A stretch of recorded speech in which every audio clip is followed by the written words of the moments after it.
Here's a question to start us off. What if I told you the modern classroom, the one most of us went through, isn't just, a bit outdated, but actually profoundly sensory deprived? Welcome back to the deep dive. Today we're really diving into something fundamental. Are we actually using all our senses, our full human capacity, when we learn? Or, and this is kind of alarming when you think about it, have we maybe designed a system that's more about training students for, like a factory line?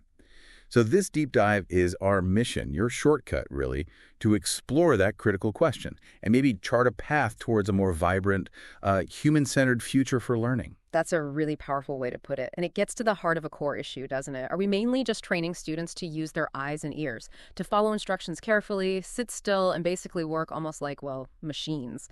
So our mission today is to take the key insights from the sources you've given us and tackle this question, a question that's rarely asked, but honestly impacts everyone. Exactly.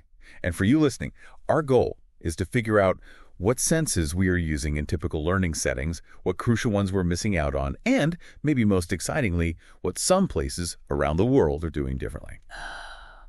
Okay then, let's unpack this. So first, let's just take a second. Try to picture a typical classroom, maybe one you remember. What's actually happening? Students are sitting, usually in rows, right? They're mostly silent. Eyes are, fixed on the board, maybe a screen. Ears are listening to the teacher, instructions, a lecture. Listening intently. Maybe scribbling some notes. But, okay, now think. What about the rest of their senses? What are we truly engaging here? Or maybe what are we not engaging? Well, when you break it down based on the materials we looked at, it's actually pretty narrow. And a lot is actively suppressed, even. Eyes, like you said, constant use. Reading, watching, tracking. Ears, same thing. Lectures, bells, commands, that quiet classroom hum. But then you hit kind of a wall. Touch, for instance. It's largely pushed aside. Not much building, not much making things with your hands, very little free movement, really. No real physical interaction with what you're learning. Right, stay in your seats. Exactly. Yeah. Smell, almost zero. Classrooms are usually pretty sterile, right? None of those rich smells that can actually trigger memory or spark curiosity. Taste, completely off the table. No food as a learning tool, no exploring through taste. And maybe the most overlooked are those inner senses. Balance, body awareness, intuition, our emotions. Those are largely ignored, or sometimes, honestly, even discouraged, seen as distractions. And what's really fascinating here, maybe a bit unsettling too, is that our sources suggest this isn't just like an accident, a flaw in the system. It seems it was more of a design choice. The traditional classroom wasn't really set up originally to awaken human potential, to help us grow in all ways. That's a key point. Instead, it was engineered quite deliberately, it seems, to produce compliant, efficient workers for factories. It was built for the industrial age. Standardized output, obedience. Yeah, following instructions precisely. That really reframes the problem, doesn't it? It makes you wonder if we're still running on that old blueprint instead of designing for the complexity and creativity needed today. So if that's the legacy, this kind of sensory-deprived learning model, here's where things get really interesting. Because some places are actively tearing up that old blueprint. They're doing things differently. Let's step outside that traditional box for a bit and look at a few places that seem to be getting this right. Places embracing sensory-rich learning. Absolutely. And the sources point to some fantastic examples. Let's start with Finland. What's really striking about Finland is their deep focus on whole child development. It's not just about exams. Right, you hear that a lot about Finland. And it plays out practically. Get this. Students spend time outdoors every hour. Every hour. Even in winter. Even when it's freezing. They're encouraged to play, to move, interact with nature, learn through touching things, exploring, not just sitting with books. And there's research backing this up. The Finnish National Agency for Education found these short 15-minute breaks actually help kids concentrate better afterwards and manage their emotions. That makes sense, actually. Totally. And look at the results. Finnish kids consistently score high in global education rankings, but crucially, with much less stress, way more sensory input, and seemingly more joy in learning. It really challenges that idea that more hours at a desk automatically means better learning. It really does. Less stress, more joy, and top results. Amazing.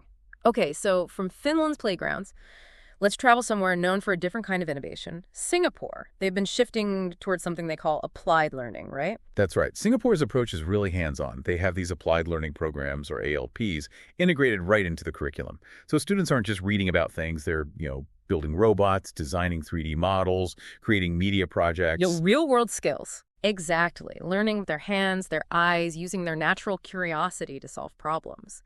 They use makerspaces quite a bit, these collaborative workshops for building and tinkering, plus coding and design thinking, which is that sort of human-centered way of tackling problems creatively that's all part of the regular school day. And it's all supported by their Ministry of Education's big push, the Learn for Life movement. It sends a clear message. Education there is about skills, using your senses, not just chasing test scores. It's about being able to do things. Building, making, doing. It sounds so much more engaging. Okay, one more example. Let's look at Japan. The sources frame it as learning through living. What does that look like? Japan is fascinating, a really unique model. In Japanese schools, kids aren't just passive learners, they're active community members. Our sources show kids cleaning their own classrooms, serving lunch to each other. Really? They serve the lunch? Yeah. They walk to school, often on their own, building independence. They tend school gardens. They take part in seasonal rituals, cultural practices. It connects them directly to their heritage, so the focus goes way beyond academics. They're learning things like gratitude, community responsibility, embodied respect. Embodied respect. I like that. And studies from the University of Tokyo back this up, too. These activities boost social-emotional skills, physical awareness, and get this long-term memory. It's quite profound. In Japan, even lunchtime isn't just about eating. It's a lesson in responsibility, service, community, all rolled into one. Wow. Okay, Finland, Singapore, Japan, completely different approaches, but all pointing towards more senses, more doing, more connection. Yeah. So what's the takeaway here? Why does this multisensory approach actually work so well? Is there science behind this? Oh, absolutely. The science and the experience really line up perfectly here. The sources make it crystal clear. Deep learning isn't just happening in the brain, isolated. It's happening in the hands that build something, the ears that listen closely, the tongue that tastes new food, the nose that catches a scent tied to a memory, and importantly, in our emotions, feeling safe enough to actually explore. So the whole body is involved. The whole body, exactly. And neuroscience strongly supports this.